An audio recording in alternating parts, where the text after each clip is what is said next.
In this case, with Daniel's thesis, what we really loved was this really scientific construction of a model. The ways in which he worked sort of tirelessly and really with a lot of science and a little bit of art to construct a model that really may help transform the ways in which people understand digital disruption. So with that, Daniel, we look forward to hearing about your thesis.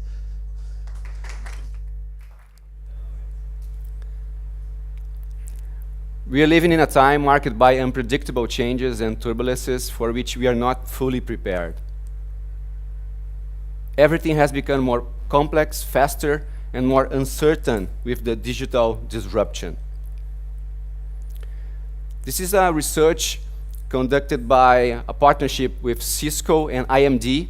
IMD is a school, Swiss school, and they did this research focused on mapping the most industries that they will be impacted by the digital disruption. So the first one is the media and entertainment. The second one, tech products and services. And the third one, retail. We are in the middle of this disruption. Our industry is the industry that is going to be most disrupted, and we are feeling this right now.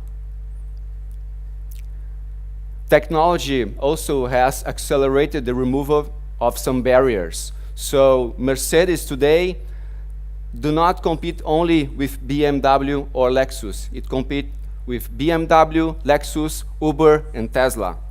The same as Amex. Amex do not compete only with Visa or MasterCard. It competes with Visa, MasterCard, Alipay, and Stripe, and many other brands. So this is changing a lot, and we have to look carefully.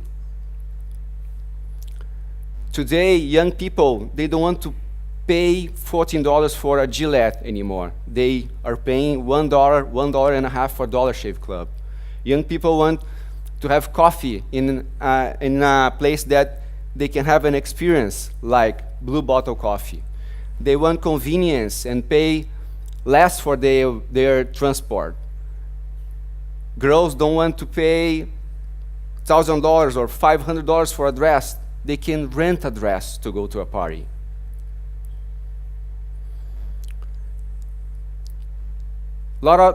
Many changes happened since 2006. This is a chart that shows the most valuable brands. It's a 10-year period.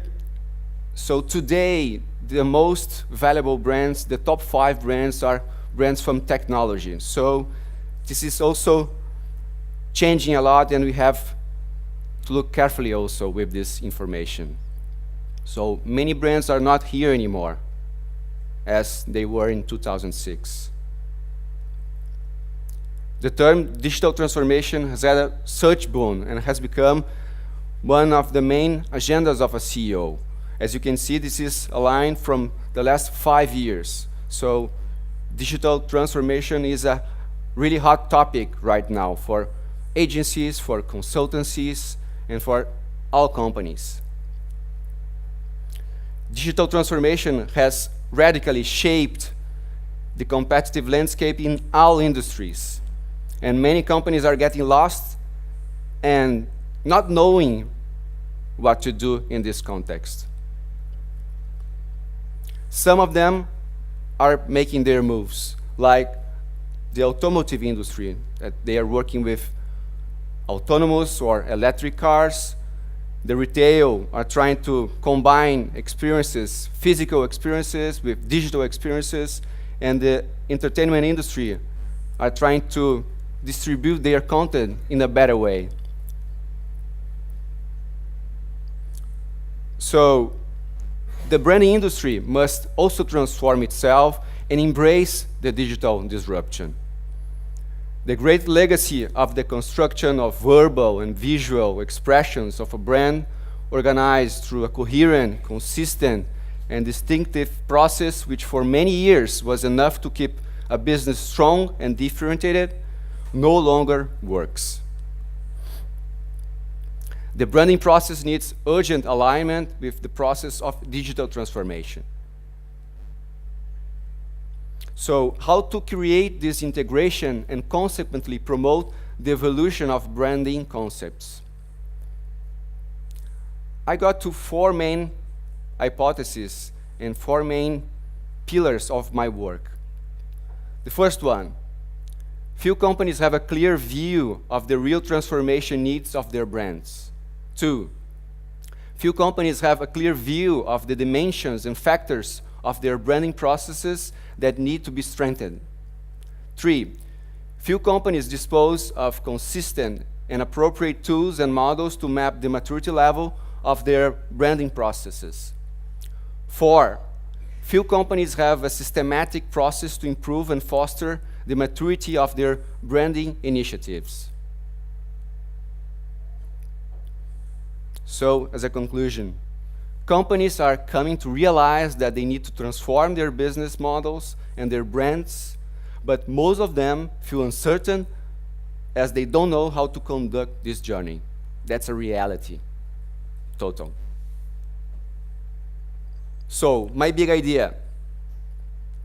My thesis seeks exactly to help solving some of these issues through the creation of a maturity model that manages to aid the companies into the conduction of their branding transformation and digital transformation process.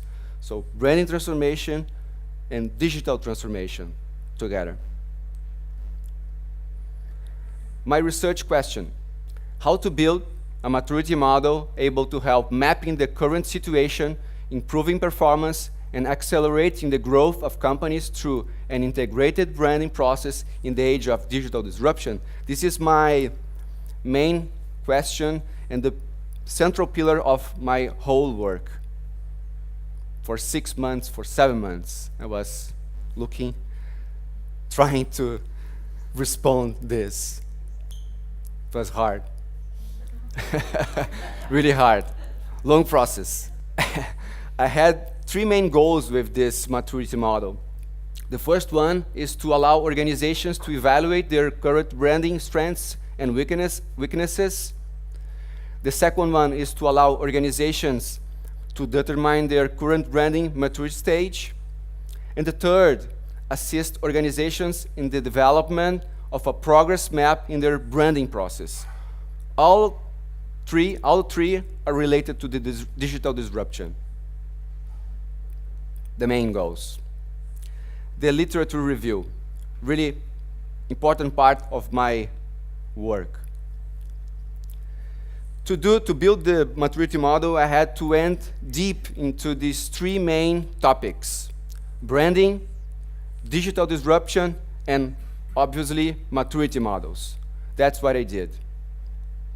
So I went through deep in the concepts of brand purpose, brand identity, brand positioning, all the main topics of the subject. I did the same with digital disruption. Many books, many articles. I did the same with maturity models. Maturity models it was a little bit different because it's a subject that I couldn't find so many books, so I had to went through with more articles. There are a lot of articles. It's an academic subject, but I could find many models, many content to understand in a better way this subject. So I went deep also with the main topics of maturity models: business process management, maturity models, classifications of a maturity model, how to develop a maturity model. So these were some topics that I studied. So what did I do? After 6 months of a lot of reflections, I got to 3 main points. The first one, the competitive scene will continue to develop exponentially, but there is no doubt that the brand strategy and a clear positioning will remain highly relevant in the context in the age of digital disruption. Second, the focus of companies in recent years has been concentrated on digital and social media, and that consequently long-term brand management has been neglected.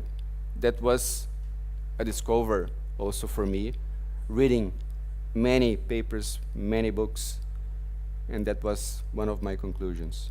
And third, marketing turned out to be a short-term pursuit, devoid of strategic thinking. So these three conclusions kind of orientated my evolution. So it was like we had two worlds,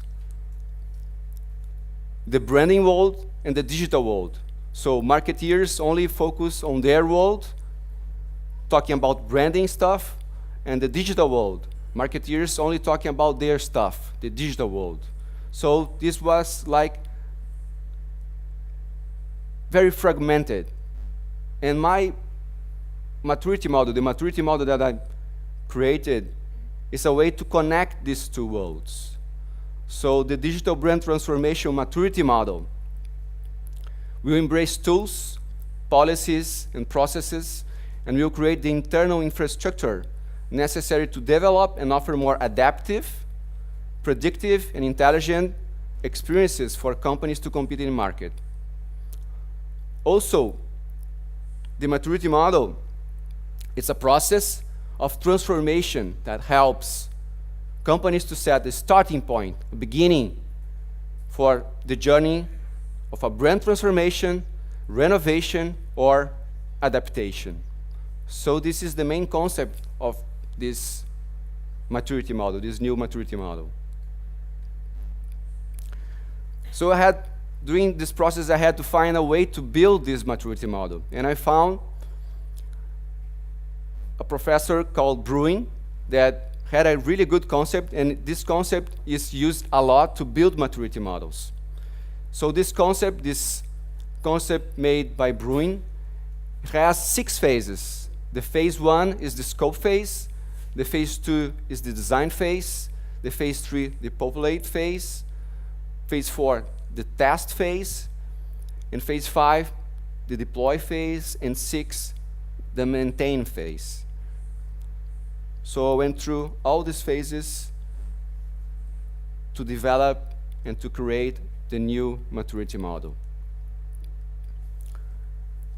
One really important part of the maturity model is the definition of the stages of the maturity model. To do that, I used a concept from the capability maturity model that is one of the main maturity models used as a reference to build maturity models. Maturity models was actually more used to test technology software. So the technology industry start doing a lot and creating many maturity models to develop and to follow their software developments. So I create 5 phases. The phase 1 is the undeveloped brand. The phase 2 is the emergent brand. 3, the developed brand. 4, the advanced brand. And 5, the highest maturity, is the live brand. I'm not going to explain all the phases, but you can understand. 1, low maturity. 5, high maturity. I also create a matrix to organize this vision of the evolution of the phases. So here we have the branding culture maturity, and here we have the digital disruption culture maturity. So we combine these 2 axes, and we have the results of the position of the brand. Another important part to build a maturity model, you have to create the components and subcomponents that will be analyzed. So I create 2 main areas, the vector of branding culture maturity and the vector of digital disruption culture maturity. So these were the subjects that I analyze in each vector. The branding culture maturity was market, business, brand, activation, engagement, and operation. And also some subcomponents that are related to the main component. In the digital disruption culture maturity, I work with vision, experience, agility, ecosystem, performance, and culture. Also with some components related to the main components. I use the Typeform. It's a really good tool, an online tool to apply the questionnaires, and I created first 200 questions.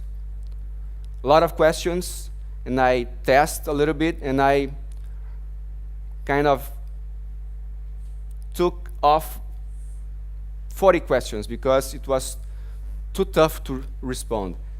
And normally, these maturity models, if you think 150 questions, it's a lot of questions. But to apply these maturity models, normally they use a lot of questions. So you have to be focused doing that process.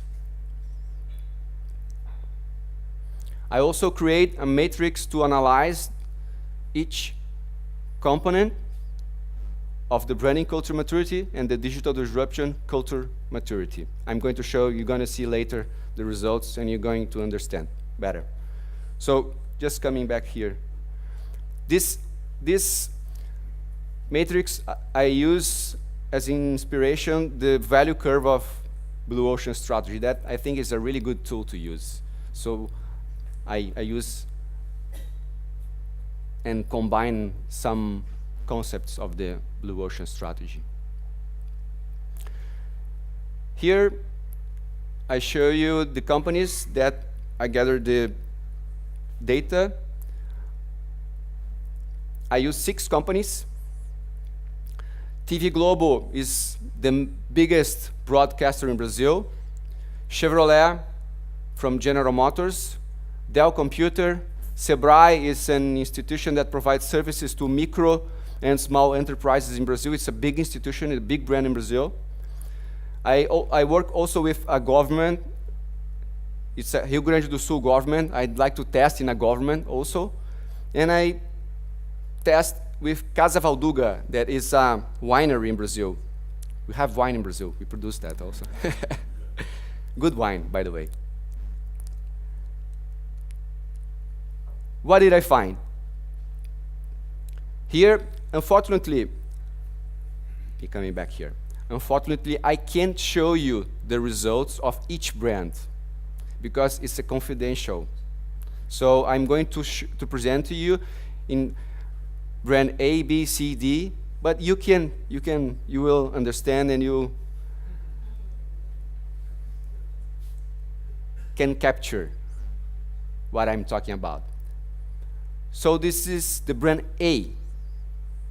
Brand A, they don't have a good maturity in engagement, as an example. So here you can see we can have a picture, a photograph of the actual situation of a brand. So this brand is a developed brand. Brand B, as you can see, they have a more linear dots, so they are more consistent. And they have a higher maturity in many components. Brand B is in the direction of an advanced brand. So brand B reached 3.81 points. Brand C, as you can see, they have low maturity in some aspects in the digital culture. So they have to improve some aspects of the digital culture maturity. Brand C is in the middle of an advanced brand and an emergent brand. They are in the middle, 3.56 points. Brand D, lower, they don't have a high maturity in many components like engagement, agility, ecosystem, performance, so they have to improve a lot to be or to reach another stage. Brand D is an emergent brand. Brand E is more linear also, but they, as you can see, the line goes down when you start talking about the digital. You can see here the branding and there the digital. Brand E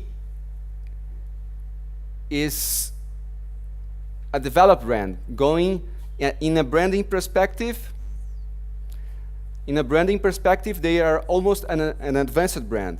But in the digital disruption perspective, they are a developed brand. So you have some differences. But in an average, we have an average, but we analyze two aspects. Here, almost an advanced brand, but they have to improve their digital capabilities. So, developed brand.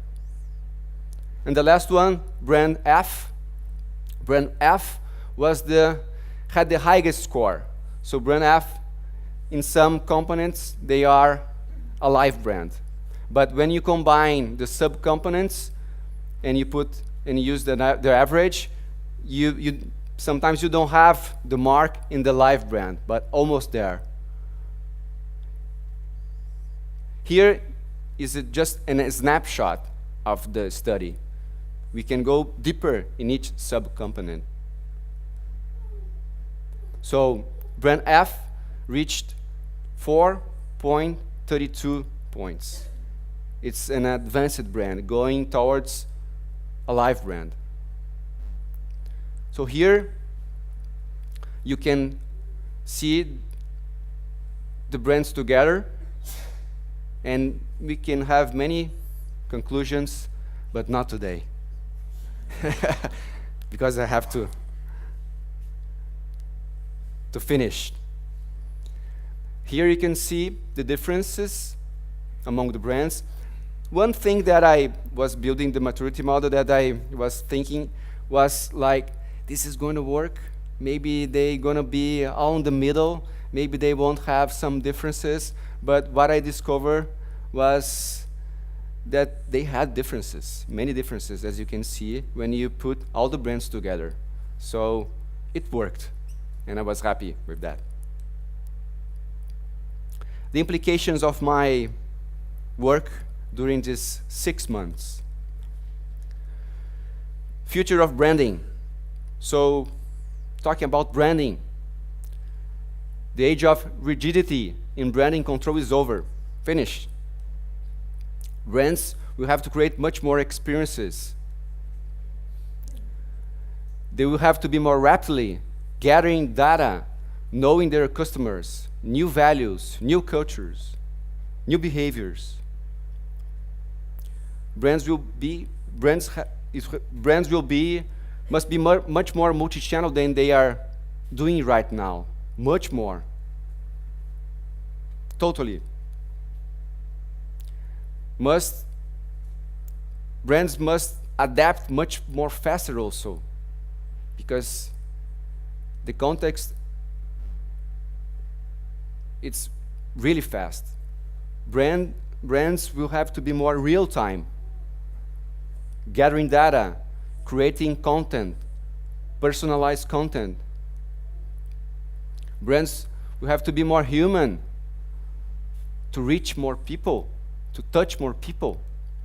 And last but not least, more agile, totally more agile than they are doing right now. Because tech companies are doing fast, and we have to know that. So these are some conclusions about my work. And the live brand will be those that will be able to connect consumers, and not only consumers, but collaborators and a unique and integrated experience ecosystem. That was, for me, the main part of my study, that brands will have to connect everything. So this context will require a greater understanding and alignment of branding strategies in all dimensions of the company. CEOs, directors, and managers will have to review their branding concepts to adapt to this new reality. No one will escape this renewal and update. That was my thesis. Thank you very much.